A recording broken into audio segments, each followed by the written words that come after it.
చేకానుప్రాస అలంకారము శబ్దాలంకారాల్లో రెండవది.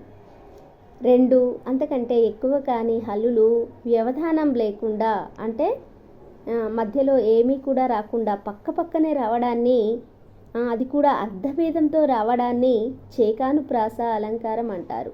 అంటే హల్లుల యొక్క జంట అర్ధభేదంతో పక్కపక్కన రావడం చేకానుప్రాస అలంకారం. ఉదాహరణ చూడండి, పాప సంహారుండు హరుండు. ఇక్కడ పాప సంహారుండులో ఉన్నటువంటి హరుడు, పక్కన హరుడు అనేటటువంటి పదము రెండు కూడా అక్షరాల్లో భేదం లేదు, కానీ అర్థం మాత్రం వేరు. ఇక్కడ సంహారుండు అంటే సంహరించేవాడని, అక్కడ హరుడు అంటే శివుడు అని అర్థము. అలాగే గీత గీత గీసింది.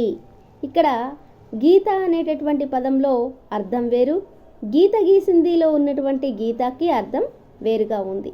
కాబట్టి ఇలా అర్ధభేదంతో పక్కపక్కనే రావడాన్ని చేకానుప్రాస అలంకారం అంటారు. ఇంకొకటి, నీటిలో తేలు తేలుతుంది. ఇక్కడ తేలు తేలు పక్కపక్కనే ఉన్నాయి, కానీ అక్కడ తేలడం అనే అర్థము, ఇక్కడ తేలు అనేది ఒక క్రిమి పేరు.